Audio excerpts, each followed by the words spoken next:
Hello, my dear children. Welcome back to your SST class. Today, we'll be studying about chapter number 3, the northern and the coastal plains. So, let's get started. Children, first of all, let us discuss what is a plain. I hope you all are very clear with this definition. A flat and level land is called a plain. Children, there are many characteristics of a plain which I have also discussed in the live classes. So, a plain is a flat and low lying surface. They are also called lowlands. They can be leveled or slightly hilly, and the slope of the land is very, very gentle. Children, the most important thing which you see on this slide is the northern plain. Plains may be formed by deposition of sand and silt by rivers, and this is how the northern plains are also formed. Now let us discuss the location of the northern mountains. The northern mountains are to the south of the great mountains of the north. Now, can you guess what are these great mountains? Okay, we will be discussing this in our next slide. Let us discuss the formation of the northern plains. Children, you have to understand that a flat land of alluvial deposits lead to the formation of the northern plains of India, as I have discussed this in the live classes as well. Let's move further and let's see this beautiful snow covered valley of Himalayas. Now, you must be wondering why ma'am is making you watch Himalayas all over again. Let me tell you why. Children, the Himalayan range is really beautiful, and the northern plains lie to the south of the Himalayas. So, to discuss the location of the northern plains, we are watching this virtual tour of the Himalayan range. Now, let us discuss some facts about the northern plains. The northern plains lie towards the south of the Himalayas. They stretch from Punjab to Assam. Do not forget this. Now, children, as you may see, here is the map of the northern plains, and you can also watch the rivers flowing into the map. Let's move further. Children, I have accumulated some extra facts related to the northern plain. You all can just read them. These are the extra information. This will not come in your exam.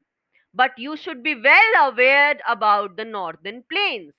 All of this we have discussed at a stretch in the live classes. Let's move further, children, and let us first do some defines. So, number one is silt. What is silt? Fine sand and mud carried by rivers is called silt. Number two is alluvium.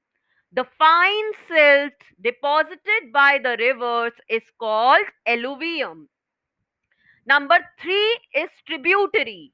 A smaller river that flows into a bigger river is the tributary of the bigger river, which in Hindi I have also told you is called Sangam. Number four is basin. The area watered by a river and its tributaries is called its basin. Children, please learn all these definitions. Now let us study the process of how the rivers of northern plains make the land fertile. You must have studied this question as your book question number 1 as well. So, children, let's get started. As you all know, many rivers which originate in the Himalayas flow through the northern plains. These rivers carry water throughout the year. They also bring with them broken pieces of rocks, sand, and silt. Alluvium, which is the fine silt deposited by rivers, is very fertile, and it is also good to grow variety of crops. That is why the northern plains are also called the food bowl of India. Please read this and do not forget. Now, children, let me tell you the northern plains include the Satluj River Basin, number 2, the Ganga River Basin, number 3, the Brahmaputra River Basin. Let us take these river basins one by one and let us discuss some facts. So, these are the Himalayan rivers, children, and the dominating Himalayan rivers are three in number. These are the Ganga River, the Indus River, and the Brahmaputra River, or you can say the Satluj River. You can see the map also over here. So, children, the northern plains comprise the fertile river basins of River Satluj, River Ganga, and River Brahmaputra. Do not forget this. Now, as you may see, the beautiful River Satluj basin. Let's get started and let's read some facts about the Satluj River basin. River Satluj originates in Tibet. And children, you all must be knowing by now that Tibet is in China. Bias is its main tributary. Punjab and Haryana are the part of Satluj River basin in India. And you also can see the map over here. Now, let us discuss what are dams. A dam is a strong wall built across a river to block the flow of water. And why are we discussing the definition of dams, children? Because in your books it is mentioned that in Satluj River Basin there is a very popular dam known as the Bhakra Nangal Dam. The Bhakra Nangal Dam has been built across River Satluj. It generates electricity and provides water for the purpose of irrigation. Children, please learn this fact. Now let us move further to River Ganga. River Ganga is a very holy river which originates in Gangotri Glacier. Let us read about the River Ganga basin and let us read some very good facts about it. River Ganga originates from Gangotri Glacier. Yamuna is the main tributary of River Ganga. And as you may see the picture also, children, of Yamuna River, River Ganga and its tributaries flows through Uttarakhand, Uttar Pradesh, Bihar, and West Bengal. In four states, River Ganga flows. Do not forget this. Let's move further, children. The Ganga River Basin in West Bengal, the Ganga River splits into two branches. The one branch enters into Bangladesh and it is called Padma. What is it called? Padma. Padma is also known as the Queen of South Asia, as you may see in the picture. The other branch of River Ganga, children, remains in West Bengal and it is called Hooghly. On the right hand side, you can see River Hooghly in West Bengal. Let's move further, children. As you may see, and he is also trying to see the map very carefully. Please see the map very, very carefully. So, River Ganga is flowing. On one hand, it is entering into Bangladesh, and there it is known as River Padma.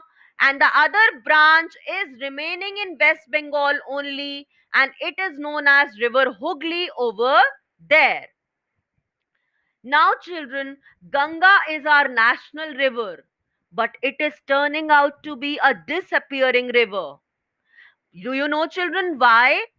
Because dams are being the hydropower projects, and these are beginning from Gangotri, and they are following again and again on these banks of river Ganga. So we should stop creating more and more dams on river Ganga.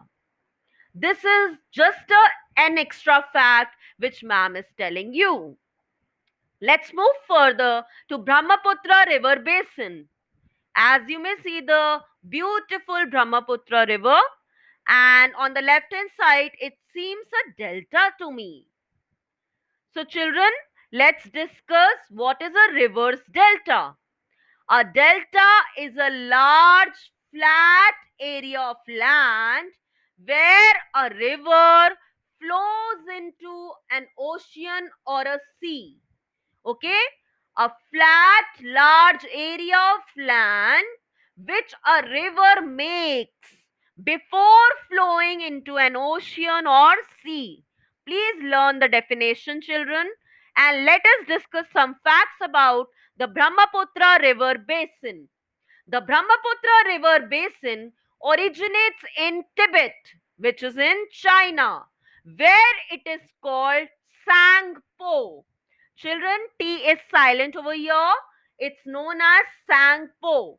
And Brahmaputra is known as Brahmaputra in India. I have also told you Brahmaputra. We can divide this word into two parts. Brahma means the Lord Brahma, and Putra means son. Alright? But in Tibet, China, it is known as Sangpo. Do not forget this. It enters through Arunachal Pradesh and flows through Assam. The Brahmaputra and the Ganga rivers form the largest delta in the world. Okay? And it is known as the Sundarban Delta. So the world's largest delta is formed by Ganga and Brahmaputra river before falling into Bay of Bengal.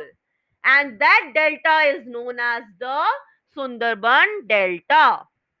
Now children, as you may see the beautiful picture of Sangpo river, and also you may see the map where the Sangpo river is in China, is in Tibet, and it is entering through Arunachal Pradesh in India and flowing in Assam as well. So this is the map of Sundarban protected area.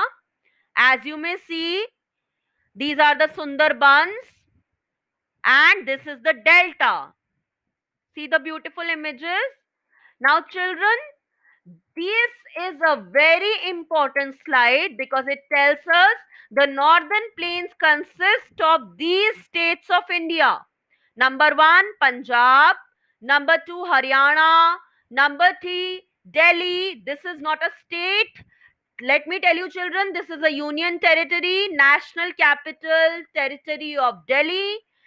Uttar Pradesh, Bihar, West Bengal, and Assam. Children, please don't forget these 7 states. And we will continue the next video from this particular slide only. Till then, just keep watching. Thanks for watching. It's the end, and also understand, children, that you have to learn all these facts very nicely. Thank you. Bye bye.